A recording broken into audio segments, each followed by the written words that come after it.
आज मुंबईमध्ये घडलेल्या एका घटनेची देशभरात चर्चा सुरू आहे। सोशल मीडियावर व्हायरल झालेल्या या व्हिडिओमध्ये आंदोलनात सहभागी असलेल्या काही विद्यार्थ्यांना एक पोलीस कर्मचाऱ्याने गंभीर स्वरूपाची धमकी दिल्याचा आरोप केला जातो।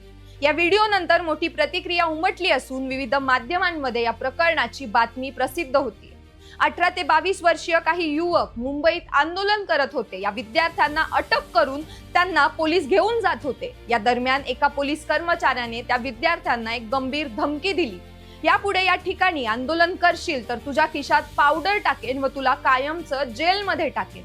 समझे कसम से घर पे इधर वापिस अगर किधर मिला नहीं नहीं नहीं तो नहीं फिर मेरे साथ बेकार आदमी नहीं बिल्कुल नहीं बिल्कुल मैं डायरेक्ट 50-50 ग्राम पाउडर डाल देगा कि जेब में। अरे नहीं नहीं अशा गंभीर स्वरूपाची धमकी दिली जात असेल तर ही भारतात आणीबाणी लागू झाल्याची चिन्ह दिसू लागली। त्या विद्यार्थ्यांनी पोलीस कर्मचाऱ्याची रेकॉर्डिंग केल्यामुळे हे प्रकरण उघडकीस आलं। उपलब्ध माहितीनुसार संबंधित पोलीस कर्मचाऱ्याला निलंबित करण्यात आलं असून विभागीय चौकशी सुरू करण्यात आली।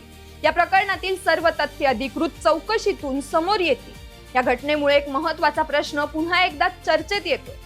कायद्याची अंमलबजावणी करणाऱ्या यंत्रणेकडे मोठे अधिकार असतात, पण त्या अधिकारांसोबत मोठी जबाबदारी असते। नागरिकांचा कायद्यावर आणि पोलीस व्यवस्थेवर विश्वास टिकवणे हे लोकशाहीसाठी अत्यंत गरजेचे आहे। आणि त्याचप्रमाणे भारतीय संविधान नागरिकांना शांततापूर्ण पद्धतीने आपले मत व्यक्त करण्याचा अधिकार देते। या अधिकाराचा वापर करताना आंदोलकांनी कायद्याचा सन्मान करणं आवश्यक असतं। तर कायद्याची अंमलबजावणी करताना पोलिसांनी संयम, व्यावसायिकता आणि नियमांचं पालन करणं तितकंच महत्त्वाचं आहे। जर एखाद्या सरकारी कर्मचाऱ्याने आपल्या अधिकारांचा गैरवापर केला असेल तर त्याची निष्पक्ष चौकशी होऊन जबाबदारी निश्चितच झाली पाहिजे।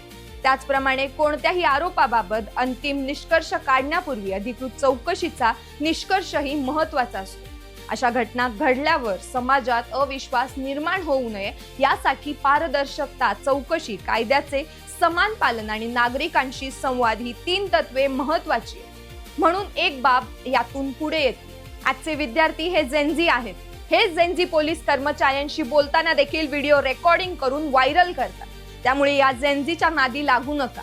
त्यांना प्रेमाने समजावून सांगा, कारण ते अन्याय सहन करणार नाहीत। या प्रकरणाबाबत तुमचं काय मत आहे? कायद्याची अंमलबजावणी आणि नागरिकांचे अधिकार यांच्यामध्ये योग्य समतोल राखता येईल का? तुमचं मत आम्हाला कमेंट्समध्ये सांगा। धन्यवाद।